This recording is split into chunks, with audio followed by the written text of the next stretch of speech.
Cuba, una isla que alguna vez fue símbolo de prosperidad, modernidad y esperanza, hoy es conocida por su crisis económica, apagones constantes y un éxodo masivo de su gente.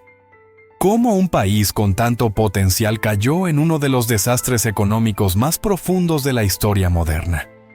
En este video exploraremos cada paso que llevó a Cuba del sueño al abismo económico. Quédate, porque esta historia no solo te informará, sino que te hará reflexionar. La vida antes del cambio. En la primera mitad del siglo XX, Cuba era una joya del Caribe. Con una economía próspera, industrias pujantes y una capital, La Habana, que competía con las principales ciudades del mundo, la isla era un símbolo de desarrollo y modernidad. El primer alumbrado público de Iberoamérica, el primer edificio de hormigón armado y una economía diversificada con el azúcar como eje principal, eran solo algunos de los hitos que definían a Cuba como un país con un futuro brillante. Cuba tenía índices socioeconómicos que superaban a varias regiones de Estados Unidos y Europa.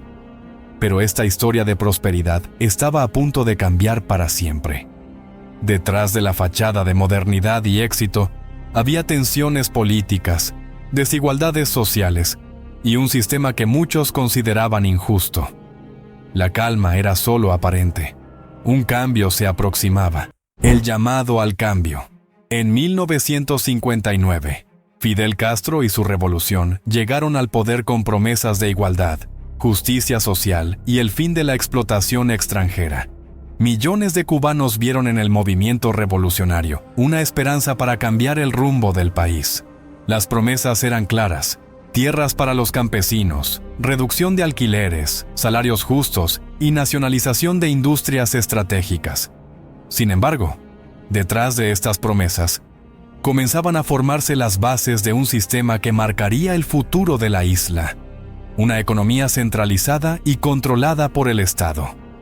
La esperanza estaba en el aire, pero los cubanos estaban a punto de descubrir que los sueños revolucionarios pueden convertirse rápidamente en pesadillas económicas. La ayuda y el apoyo. Al inicio de la revolución, Cuba encontró un poderoso aliado en la Unión Soviética. El apoyo económico y político del bloque socialista fue crucial para mantener a flote la economía cubana durante las primeras décadas del régimen de Fidel Castro. El Estado cubano implementó políticas populistas, educación y salud gratuitas, precios controlados y empleo garantizado para todos. A simple vista, todo parecía funcionar. Pero esta aparente estabilidad estaba sostenida por subsidios externos y no por una economía autosostenible. Cuba dependía cada vez más de la Unión Soviética, lo que la hacía vulnerable ante cualquier cambio geopolítico. Era un sistema construido sobre un terreno frágil. El viaje comienza. Las expropiaciones masivas de empresas privadas, tanto locales como extranjeras, marcaron el inicio de una nueva era económica en Cuba. Las grandes industrias, las tierras y los negocios ahora pertenecían al Estado. El gobierno tenía control absoluto de la economía. Pero esta medida no solo destruyó la iniciativa privada, sino que también deterioró las relaciones con Estados Unidos, el principal socio comercial de Cuba. Esto llevó al embargo económico, una medida que sigue vigente hasta el día de hoy. El país había tomado un rumbo sin retorno. La planificación centralizada, las restricciones al libre mercado y la eliminación de incentivos económicos comenzarían a mostrar sus efectos devastadores. Los desafíos y pruebas. La economía cubana comenzó a desmoronarse. Las fábricas cerraban por falta de recursos, los productores no tenían incentivos para innovar, y la productividad cayó en picada. A esto se sumó el éxodo masivo de profesionales capacitados, que emigraron en busca de mejores oportunidades. El gobierno intentaba controlar todo, desde los precios hasta la producción.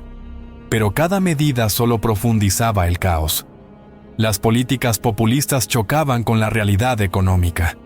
El sistema no podía sostenerse por sí solo.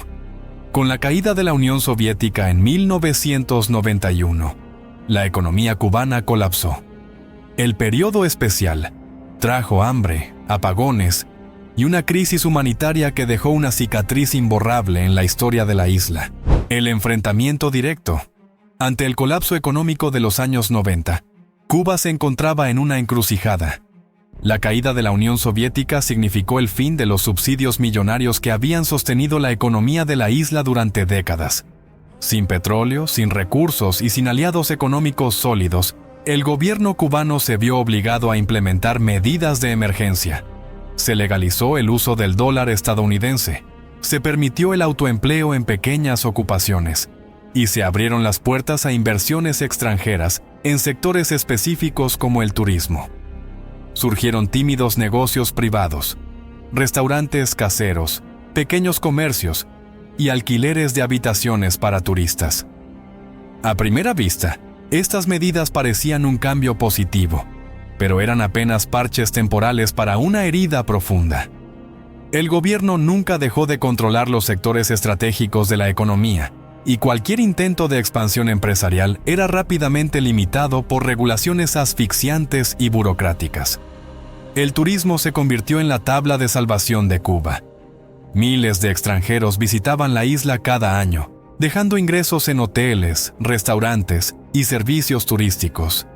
Sin embargo, esta dependencia creó una economía dual, una para los turistas, con acceso a servicios de calidad, y otra para los cubanos, marcada por el desabastecimiento y la pobreza. Al mismo tiempo, la isla encontró un nuevo aliado: Venezuela. Bajo el liderazgo de Hugo Chávez, Venezuela comenzó a enviar petróleo a precios subsidiados y recursos económicos que permitieron al régimen cubano mantenerse a flote. Pero esta relación también era frágil. Dependía de la estabilidad venezolana y del precio del petróleo en el mercado internacional. Cuba intentaba mantenerse en equilibrio sobre una cuerda floja, pero cada medida era insuficiente. Las grietas en el sistema eran cada vez más evidentes y el pueblo cubano seguía pagando el precio más alto. La dependencia económica de aliados externos era un juego peligroso. El tiempo demostraría que ningún subsidio puede reemplazar una economía funcional y sostenible. El momento más difícil.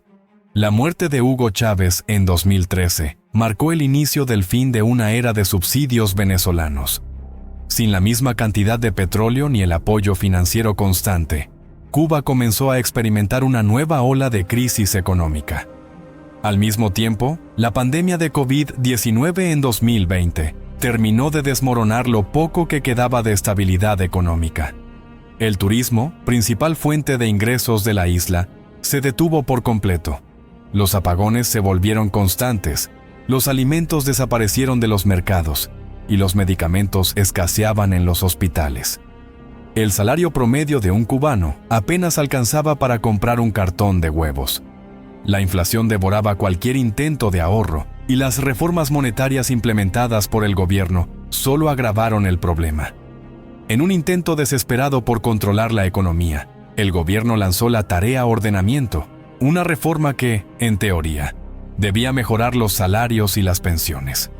Sin embargo, el resultado fue una inflación descontrolada que dejó a millones de cubanos en una situación aún más precaria. En 2021, el pueblo cubano salió a las calles en una de las protestas más grandes de su historia reciente. Miles de personas desafiaron la represión estatal para exigir libertad, alimentos y mejores condiciones de vida. La respuesta del régimen fue contundente: arrestos masivos, censura en Internet y un silencio ensordecedor ante las demandas populares. El éxodo masivo de cubanos alcanzó cifras históricas. Miles arriesgaron sus vidas cruzando el mar en balsas precarias o atravesando selvas peligrosas para llegar a otros países, especialmente Estados Unidos. La desesperación era palpable y cada día más familias quedaban rotas por la emigración. La crisis económica cubana no era simplemente una cuestión de recursos. Era el resultado de décadas de políticas cerradas, corrupción, falta de visión y una dependencia absoluta de factores externos. El aprendizaje o recompensa. En medio de tanta oscuridad, hay algo que debemos rescatar: las lecciones que deja esta historia. Cuba es hoy un ejemplo claro de lo que ocurre cuando un sistema económico elimina la libertad individual, el mercado libre y la propiedad privada. El control absoluto del Estado no puede reemplazar la creatividad, el esfuerzo y la iniciativa de los individuos. Sin incentivos económicos, no hay innovación. Sin innovación, no hay progreso. Y sin progreso, solo queda el estancamiento y la pobreza. El fracaso económico de Cuba no es culpa de un embargo ni de factores externos. Es el resultado directo de políticas económicas fallidas y de una ideología que antepone el control estatal a la libertad individual. El tesoro aquí no es tangible. Es una lección que el mundo entero debe aprender. Sin libertad económica, ningún país puede prosperar. El resultado. Cuba sigue atrapada en un ciclo interminable de crisis económica, represión política y desesperanza social. Las tímidas reformas implementadas en las últimas décadas han sido insuficientes para corregir los problemas estructurales del sistema. El país sobrevive gracias a las remesas enviadas por los cubanos en el extranjero, al turismo limitado y a la poca inversión extranjera que logra entrar a través de acuerdos controlados por el Estado. El gobierno cubano continúa culpando al embargo estadounidense de todos sus males, mientras evita reconocer los errores internos que llevaron al país al borde del colapso. Reflexión final. Esta no es solo una historia sobre Cuba, es una advertencia para el mundo. Cualquier sistema que limite la libertad individual, que controle el mercado y que elimine la iniciativa privada, está condenado al fracaso. La historia de Cuba debe servir como un espejo para otras naciones. La libertad económica no es un lujo, es una necesidad para cualquier sociedad que aspire al progreso y la dignidad. El pueblo cubano ha demostrado ser resiliente, fuerte y capaz de sobrevivir a las circunstancias más adversas. Pero el cambio real no vendrá del exterior, sino de una transformación profunda desde dentro. El nuevo entendimiento. Cada día, pequeños negocios emergen en las sombras del control estatal. Emprendedores cubanos arriesgan todo por ofrecer un servicio, vender un producto o simplemente llevar un poco de esperanza a sus familias. El cambio en Cuba no será inmediato, pero la semilla está plantada. La libertad económica es el único camino hacia un futuro sostenible y próspero. Cierre filosófico. Cuba nos enseña que sin libertad económica, cualquier intento de progreso está destinado al fracaso. La verdadera revolución no ocurre en las calles, ocurre en las ideas. Y las ideas de libertad, creatividad y esfuerzo individual siempre encontrarán la forma de florecer, incluso en el terreno más árido. Gracias por acompañarme en este viaje. Si esta historia te hizo reflexionar, comparte tu opinión en los comentarios y suscríbete para más contenido que desafíe tu forma de ver el mundo.